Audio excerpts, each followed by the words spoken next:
Hi, I'm Susan Quintanar. Dating violence, domestic violence, sexual assault, and stalking have effects not just in the home, but also in the workplace. Violence impacts not only employees who are victims, but also co-workers, managers, customers, clients, and employee perpetrators. It also affects employees' attendance, productivity, healthcare costs, morale, and safety. It can be difficult to talk to somebody about such a private, painful issue. It can also be difficult to balance the need to help an employee who is a victim with the need to make sure the workplace is productive and safe. This video models promising practices for employers and managers to approach and respond to employees who are victims in supportive, safe, and effective ways. As a result of this exercise, you will be better able to respond to and assist victims of domestic and sexual violence who work for you, address performance issues that may occur as a byproduct of the violence, and create an organizational culture that supports victims of violence in order to promote a safe and productive workplace. Now, let's begin. This is Tanya. She is the manager of a mid-sized business with 24 employees. She has a storefront where customers are served. The work area is visible from the street. There is also a small office in the back where she works and employees take breaks. This is Linda.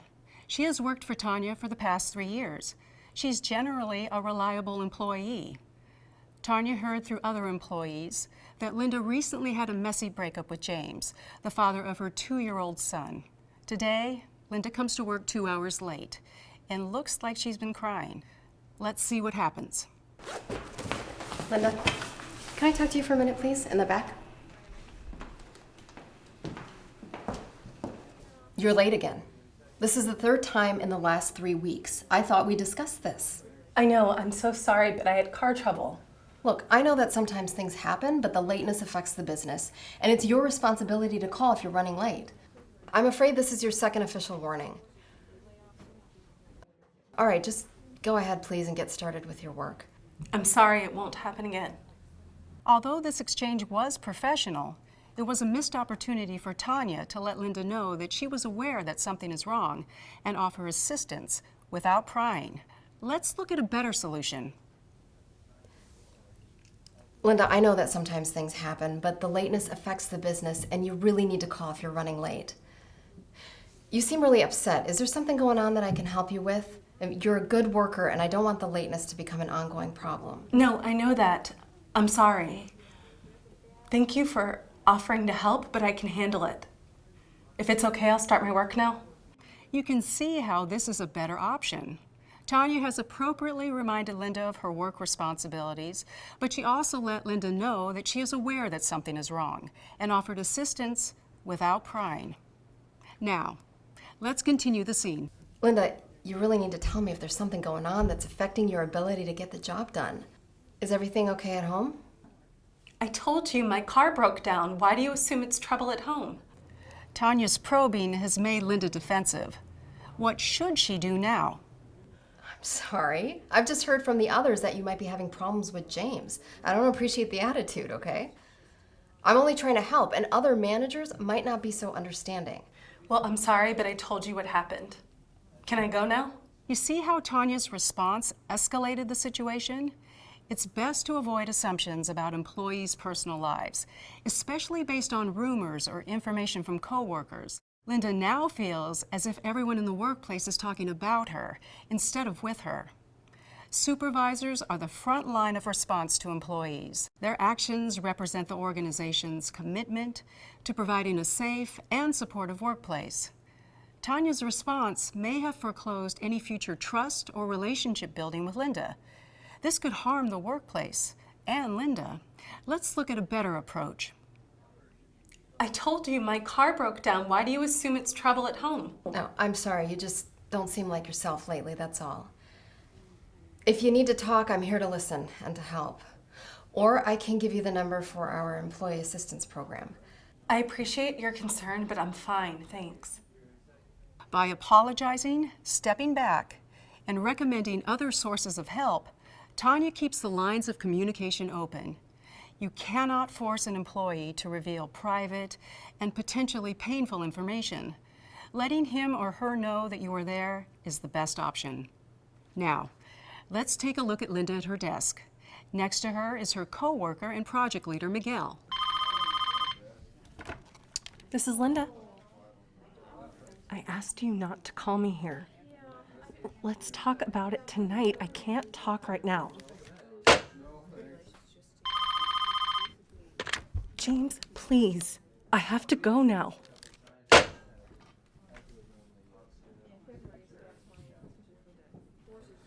Miguel sees that Linda's personal life is affecting the workplace.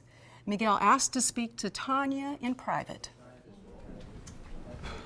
Hey, Miguel. What's going on? For the last week, Linda has been getting a lot of calls on the main line. I think from James. This is distracting for us both, and it's upsetting her. Sometimes she doesn't even answer the phone. She could be missing customer calls. Okay. Thanks for letting me know about this. I'll speak to her. Yeah. Thank you. Tanya did a good job dealing with Miguel. She listened, thanked him, and assured him she will address the situation, all without revealing any of Linda's personal information. Tanya wants to deal with this immediately and asks Linda to speak to her privately. Linda, I understand that you're getting a lot of personal calls on the main line every day that seem to upset you. Is it James? Tanya, I'm so sorry. I don't want him calling either, but I'm afraid to say anything about it to him and set him off. Would you like me to answer the phone when he calls and tell him to stop calling? This may be a reasonable option if Linda wants her to do it. However, there may be some unintended consequences. For instance, James may be happy for Tanya to get involved if he thinks Linda will get in trouble at work. This may actually escalate his attempts to harass her. He could also become angry that Tanya is preventing him from speaking to Linda and actually show up at the store. The harassment by James may very well become a risk to the entire workplace. Tanya definitely needs to do something. Let's look at a better option. Linda, I understand that you're getting a lot of personal calls on the main line every day that seem to upset you. Is it James? Tanya, I'm so sorry. I don't want him calling either, but I'm afraid to say anything to him about it and set him off. What can I do to help? Maybe you can work in the back of the store temporarily so you won't have to answer the phone. This is a wise choice because it involves Linda in the decision making and sends her the message that Tanya is there to help her, not judge her. Linda is likely in the best position to determine what will and will not increase her risk. With a concrete offer of help, working in the back, she can exercise her own judgment in deciding what will actually be helpful to her. So Linda has decided to accept the offer of changing her work duties temporarily so that she will not be answering the phone. A few days later, Tanya is in front of the store when a man who seems agitated comes to the counter. Is Linda Jordan around? I'll have to check. What is this regarding? It's a personal matter. Are you James? It's none of your business. Whoever you are. Where's Linda? I'm sorry, but she's not available to speak to you. How do you know? You didn't even check. I know she's working today. Now go get her. Tanya may have thought she was protecting Linda, but she actually escalated the situation and made James angrier. Linda had no awareness or say-so in this encounter. Tanya unintentionally put Linda and the workplace at risk. What could she have done? Is Linda Jordan around? I'll have to check. What is this regarding? It's a personal matter. Who should I say is asking for her? James. Just a moment, please.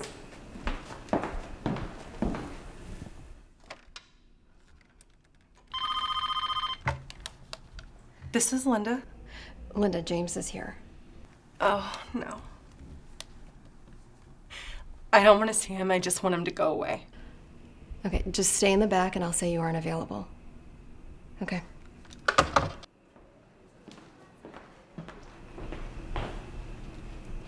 Is she here? Is she doing something? I'll wait.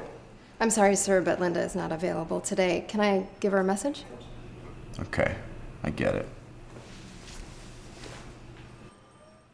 Tanya did a lot of things right. She treated James with respect, kept him in eyesight, and involved Linda in the decision. It's important to be proactive about workplace security. Start now. Don't wait for something to happen. Think about how to identify, prevent, and address safety issues instead of just reacting to them. Tanya should have a security plan in place. One step is to alert building security, or if you don't have security, the local police, that someone who poses a threat may appear at the workplace. They can help you think through steps to make the workplace more secure.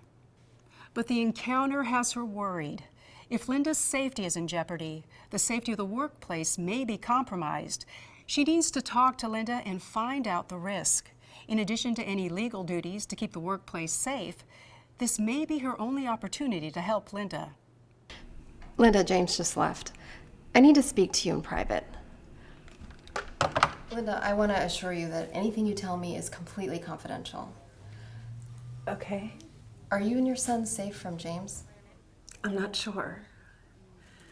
To be honest, I'm afraid of James. He's been acting up since the breakup, and he's been violent before. Well, do you think he'll come back here again? I don't know, it's possible. Tanya must act on this new information. Let's look at some choices. Okay, I'm concerned for your safety and for the safety of everyone else here. I'm calling the police. Tanya's intentions may be good. However, calling the police at this stage may put Linda in greater risk of harm from retaliation. When an employee discloses violence, the supervisor or union representative should communicate 4 messages to the employee. I am concerned for you and I support you. I will keep this information in the strictest confidence. I think you should consider seeking assistance from an advocate. I am available to help with work issues if you need assistance. Let's look at a better approach. Linda, I'm concerned for your safety and for the safety of everyone else here. There are some things that both of us can do to help. Okay. First, I can get you the contact information for someone who helps people in situations like this, an advocate. And they can help you think through all of your options. Sure. Okay, I'll get that for you in a moment. You may also want to consider an order of protection. Do you have one, or have you considered getting one? I don't have one, no. Okay. Well, that would be something to discuss with the advocate. And then let me know what you decide, because you can ask them to include the workplace. Okay. Another thing that would help us here is if you'd let me know if James tries to contact you here, or if he actually comes to the store. Okay. Thank you so much. It's just all a bit overwhelming. No, I completely understand that, and that's why an advocate would be such a help. If Linda is afraid for her safety, or if legal intervention is the next step, such as a protection order or a complaint with the police, it is essential that she meet with an advocate who can help her conduct safety planning. It is also important that as an employer, you do not pressure your employee to talk to the police or get a protection order. Sometimes that can increase the danger for the victim and the workplace. This is a perfect opportunity for Tanya, the Human Resources Department, and the Employee Assistance Program to research and create a list of local domestic and sexual violence service providers, including the national hotlines. Ideally, this would have been done as a preventive measure before a list was needed. This will make it simple to provide these referrals to Linda and other employees who may need such assistance. So Tanya gave Linda the number for a local shelter and a domestic violence hotline. She also gave Linda some time off so she could talk to the advocate and decide whether to contact the police or obtain an order of protection. A few weeks later, Linda asked to speak to Tanya in private during her lunch break. Tanya, I just wanted to thank you for the referrals and the time off. I did get the protection order, and I asked to have the workplace included in the list of places James is not allowed to go. Oh, okay. Well, I appreciate you letting me know. Do you think I could get a copy of the order and a picture of James? If it's okay with you, I'd like to share the picture and just basic details with 2 people who work near the front of the store. You're not going to tell everyone about everything, are you? No, of course not. Just a few people who can help keep us safe. Let me know if there's anything I can help you with. Thank you. I'm glad that you finally took a stand against James. Oops. Everything Tanya said was great, except for the part about taking a stand against James. Tanya may mean well, but this comment could make her appear to be judgmental about Linda's personal choices. Some victims choose not to leave violent perpetrators, to leave and then return, or to leave with or without legal intervention. Linda might return to James in the future. Okay, so a few weeks have passed, and Miguel, a project leader, asked to speak privately with Tanya. Hey, Miguel, you wanted to discuss something? It's about Linda. She's missed 2 production deadlines for important print jobs. It seems like this is getting worse. Have you noticed? Her work is kind of sloppy too, and I've had to pick up the slack. Well, you know what's going on in her life, right? With James and the restraining order? I'm scared for what might happen to her and her son. Think of the stress of that. Tanya might see this as an attempt to explain Linda's situation, but she is revealing too much private information. She is also not really addressing Miguel's professional concerns. Let's look at a better way. It's about Linda. She's missed 2 production deadlines for important print jobs. It seems like this is getting worse. Have you noticed? Her work is kind of sloppy too, and I've had to pick up the slack. Okay. Thanks for bringing this to my attention. I'll speak to her and sort this out. She's usually a good employee. Do me a favor and let me know immediately of any other issues that come up. Definitely, Tanya. Thanks. Notice how Tanya addressed Miguel's issues, told him how she would be dealing with them, and asked to be kept informed. She also emphasized that the goal is to help Linda, not punish her. All the same, Tanya is unhappy with Linda's performance. She's tried to be helpful and understanding, but the situation is getting more difficult for Linda, her co-workers, and the company. Linda, I know that this is a tough time, but we need to discuss your work performance. Right? You haven't been performing up to your usual standards, and I've tried to make allowances, but if you can't focus and make your deadlines, I'll be forced to replace you.